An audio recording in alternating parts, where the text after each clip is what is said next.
to get started using the multimedia business card in our business, we bring in thousands of leads a month, and we're always looking at a way to wring more out of those opportunities. And so the multimedia business card is an automated process with follow-ups and a way to bring more people into our funnel and allow us to close more business. Sure we are correct, or we're just flat out wrong. So that day, Brett gave me an education where I just thought for sure he had to be the guy there.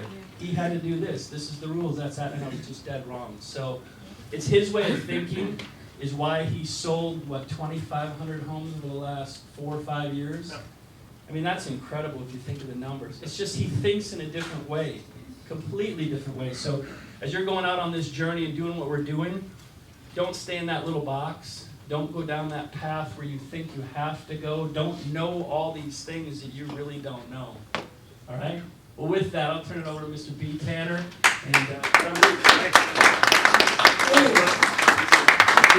Can everybody hear me okay? Yeah. That's a pretty incredible intro to try to live up to. And so the good news about going second, right, is I get to tell some stories about Jim for a little bit, right?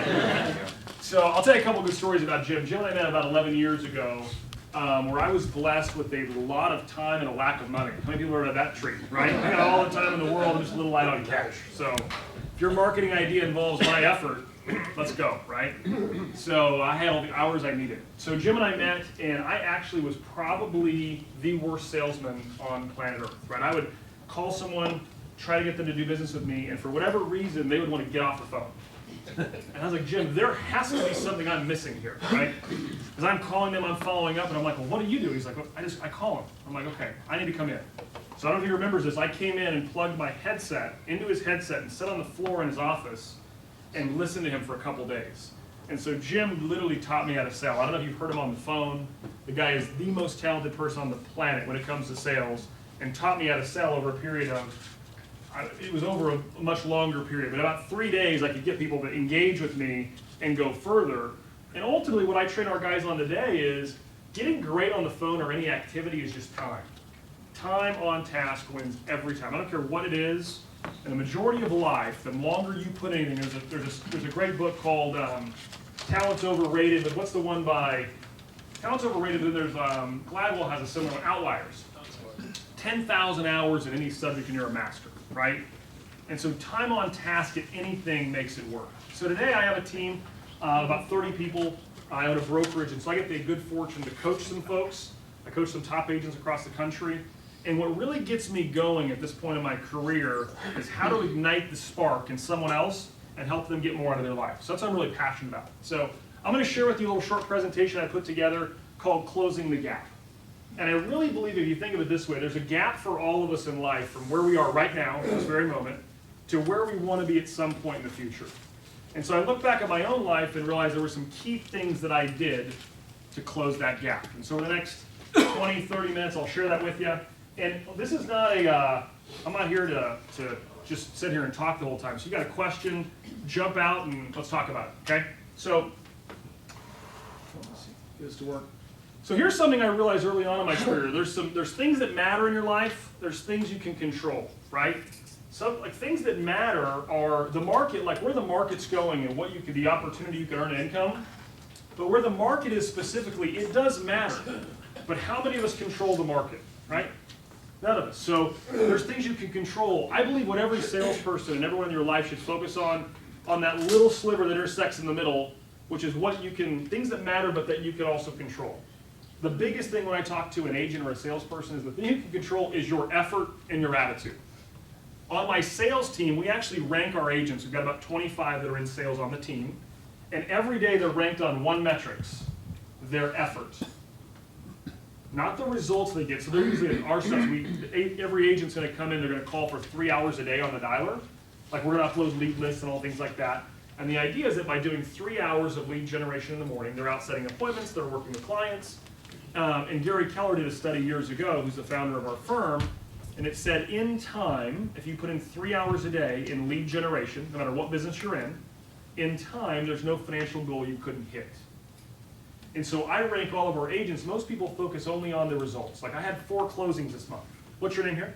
Justin. Justin. So if Justin came on my team and all of a sudden we fast forward and he had a big month and he made $15,000. And we focused only on the results, but the next month he makes $2,000, for example. What people miss is the connection, that bridge between effort and results. It's Justin, right? Yes, sir. If we went back 90 days before and found out what caused the $15,000 a month for Justin. So I do this with my agents, and we found it was always effort. So we rank them 1 through 25, but you could be number 1 in my company, and the most highly, you could be on your first day, you could be a number 1 based solely on the effort that you put into the business that you're doing. And so that's what we've changed a lot of our metrics based only on their effort. So my gap started, I was that person blessed with lots of time and no money. I'm from Dove Creek, Colorado, a population 750 people. That is the pinto bean capital of the world. A little fun fact for you. I'm from a high school graduating class of 20 people gross, 17 net. I'll let you guys figure out whether you have those 3 geniuses that didn't make it to the finish line there. I am 6 credits short of a college degree, so I think that's pretty cool. Like, I'm brilliant. If you're 6 credits short of a pre-law degree, you're suited to do one thing, and that's sell, okay? That's what I'm built to do. And I'm a pig farmer by trade. This is me and a picture of my pig farm in rural Colorado. So I will just tell you, pig farming is the perfect way to get into sales. If you're at a tough, especially the real estate business, if you're at a tough seller, it'll prepare you perfectly to deal with them if you have a pig farm. So that was where I started. And my gap to where I'm at now, it says 2,000 homes closed. That was, as the years go on, we continue to add to that. So it's about 2,500 at this point. I've been ranked as high as number 9 out of 1.5 million agents in the country based on units sold in a single year. I've closed over $170 million worth of real estate the last 24 months, and I've ranked as high as number 4 out of my firm of 90,000 agents. So that's not to brag, it's to show you what's possible in a pretty short period of time. You know, at this point, I started the real estate business 10 years ago, and so I'm 34 years old right now. There's a great quote, one of my favorite quotes at this moment in my life is, people overestimate what they can do in 1 year, yet underestimate what they can do in 5. When I sit down with someone that I'm a coach, I ask them, well, what's your goal? Some people will hit, they're pretty accurate on what they could do in a year, but if you ever ask them 5 years, it's always way less than what would be possible. So I would ask you, if you leave here today and want to think about it, think about what your life could be in 5 years by going out there and really making it happen. So one of the biggest things I look at is, we talk about effort on my team. All of the effort that an agent or someone in sales is going to achieve, all of the results, from your effort are going to come from that last 20%. Now what's interesting is, where do you think most people stop? That's the last 20%. Right there, right? I'll always see our agents, they'll say, oh, I don't know if I want to make any more calls, or I'm a little busy, I don't feel well, I got to go home, it's hot, whatever it is. They'll come back in, they'll put in another 30 minutes effort and say, I got 2 appointments for tomorrow. But all of the effort comes from the end. There's a great book, and I think I saw somewhere it said 10X out there. Did you recommend the 10X Rule by Grant Cardone? Yeah, I got it up there. One of the best books on this subject is just expect more. But so 20% of your effort, 1 more call, 1 more appointment, 1 more lead, right? It's all the last part of your effort. And as Jim told you, I really understand, Jim and I understand busting your ass probably better than anybody.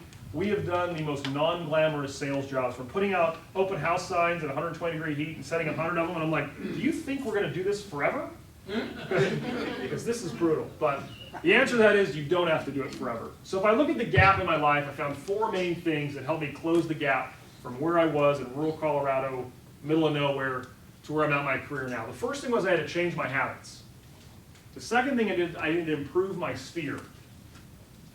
The next thing is, never stop learning. If you look at the smartest people out there, they're all learning based.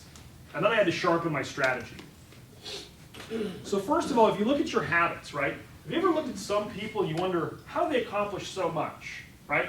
My day at this point is pretty rigid. I mean, I have a personal assistant whose entire job in her life is to manage me, right? That's it.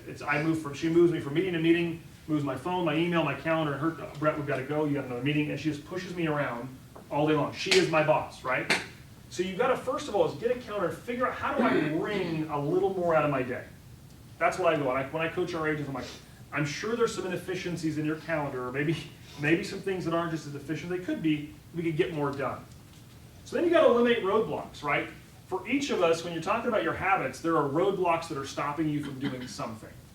And so one of my roadblocks was health. I did not have a great health. If you saw the picture, there was one on the business card, we had stock photos. I was about 40 pounds heavier 5, 6 years ago. And I had a million reasons why I wasn't getting my health in gear. Like, I can't get up that early, I'm really busy, the gym's hard to get to. Like, it doesn't matter, there are a million excuses.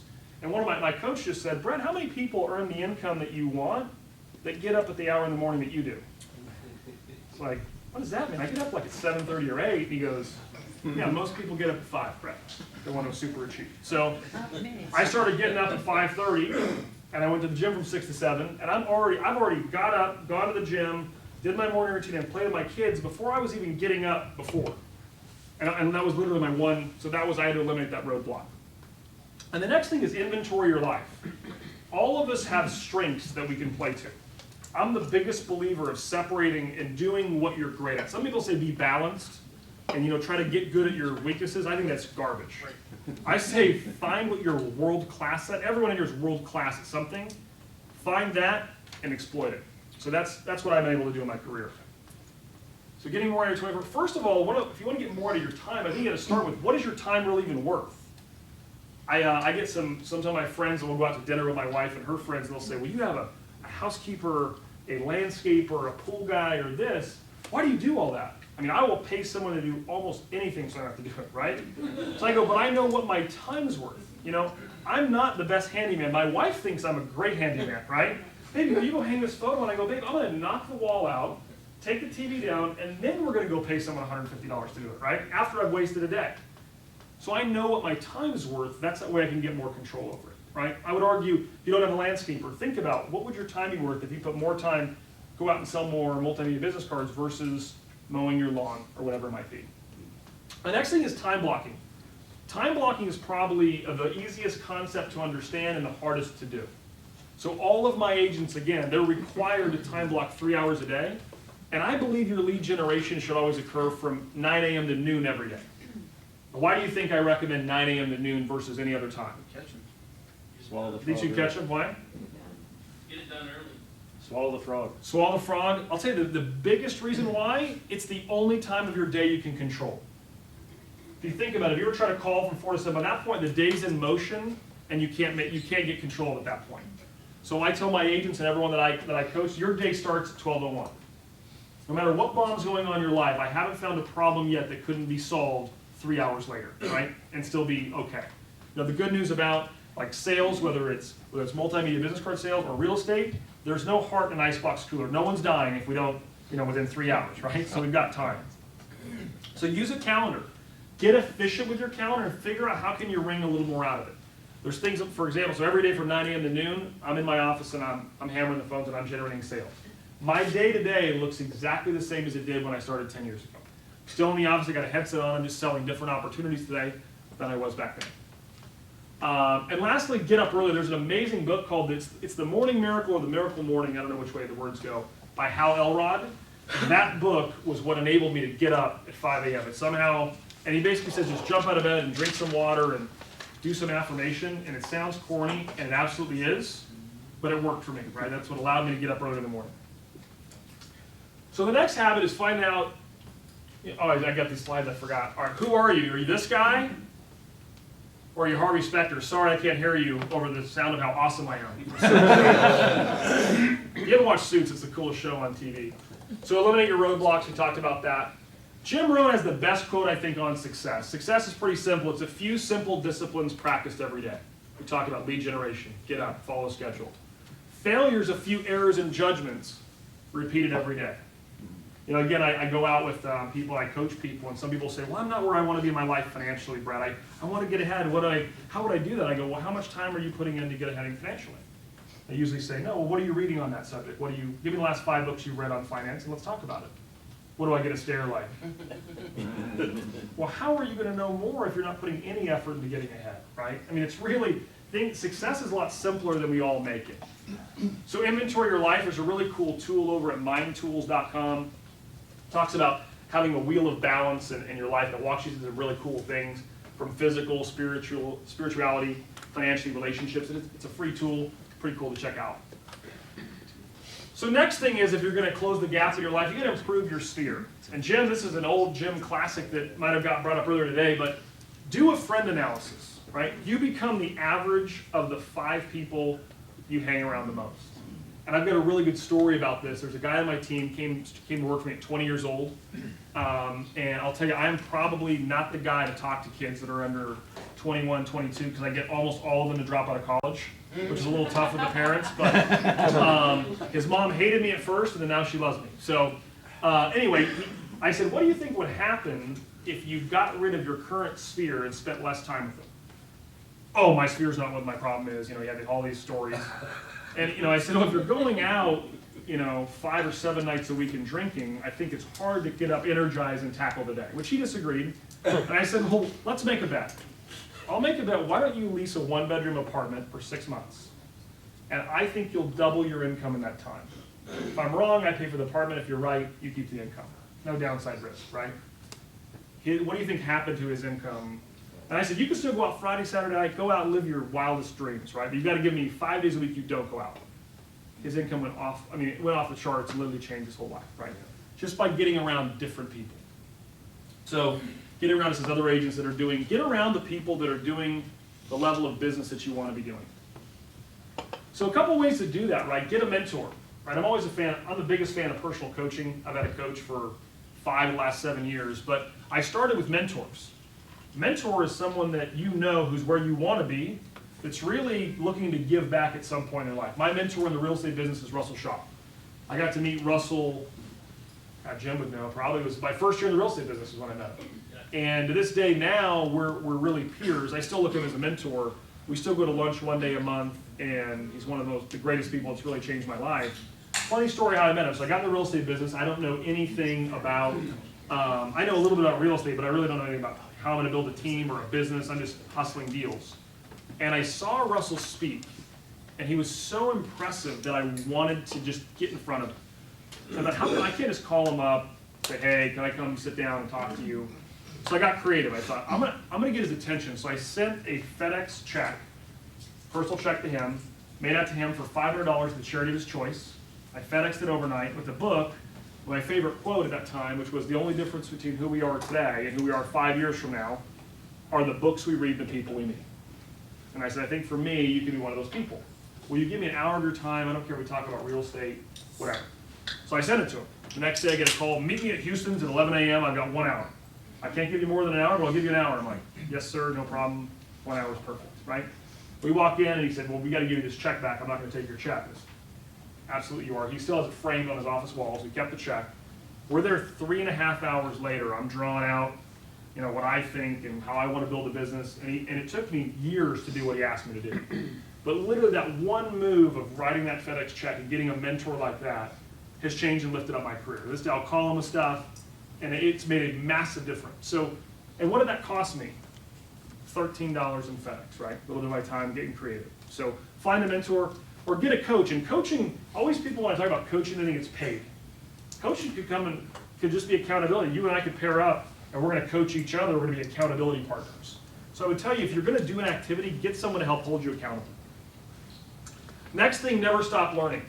Fortune magazine did a study on millionaires. The average millionaire reads 3 books a month. So anytime I sit down with someone who's not financially where they want to be and I ask them how many books you read in a month, it's always less than 3. Right?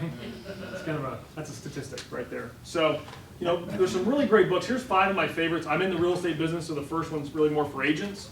The Compound Effect by Darren Hardy is an amazing, amazing book. The Morning Miracle we talked about. No BS Time Management by Dan Kennedy is an incredible book. And Talent's Overrated, the one I talked about, where Gladwell wrote a similar book. It's harder to read. It's basically that talent wasn't the only factor in being successful. So next thing, you're never stop learning. Attend classes, right? So I have a growth plan, and I think everyone should have a growth plan. So every year I start off, and I've got a laminated calendar that's about as big as this that goes on my wall. And I start off the year, and the first thing I do is I put on, when am I not going to work? When am I going to be on vacation? So I take my family on vacation. We start off at 8 full weeks a year. It's where I start my year. And at this point, I'm never more than 60 days to my next trip. The next thing I do is, when am I going to grow? So I plug in, I think there's 2 types of growth. You've got professional growth and personal growth. So I plug in about 2 to 3 work conferences a year that are going to teach me how to be a better agent and a better business owner. The next thing, so I tell each of you, I think you should attend one event that's going to sharpen your skills. The other event I would attend to be something that's going to help you grow personally. So I pick one big personal event of the year. Last year I took my team to Tony Robbins, the Unleash the Power Within event. It's one of the best events I've ever been to. This year we're looking at Robin Sharma. So find those, you've got to constantly invest in yourself. If I would ask Jim, over the last 20 years, what do you think the dollar figure, you don't have to give it to me, but how many, I mean, what do you think the dollar figure is that you've personally invested in just you? Your own education, your own books, tapes, I mean. Many tens of thousands. Right? So over time, though, that return has been the best financial investment you've ever made. And Jim knows a ton about the stock. He's a master of the stock market. But any return he's getting there would pale in comparison to the return he's getting from investing in himself. Talk about that. So now lastly, when we're talking about sales, you got to sharpen your strategy, right? So sales is pretty simple, that if you start measuring everything you're doing, quickly you're going to be able to see trends. So we capture one of the easiest ways, and I love this sheet. Can I steal yours? Absolutely. I love things like the weekly rhythm register. Anything that tracks your activity that you can later tie it to a result. The best part about it, there's the accountability part where there's X's on the page. The best part is it allows you to spot trends. Because if you can go back and say, when was my effort here? Oh, I had 32 contacts that day and that whole week. Then I went on vacation for 2 weeks and I didn't have sales. And now you can recognize a pattern. That is the most powerful thing. If you can track your stats better, you're going to get more out of it long term. So hammer the phones, know your numbers, own your own leads was a real estate part. So I always close this, what's your gap? So you leave here today, everybody set goals, there's a gap between where, so you've got that. So think about the things I talked about. And here's, I always close with this. In a bacon and egg breakfast, what's the difference between the chicken and the pig? Pig's committed. Commitment, right?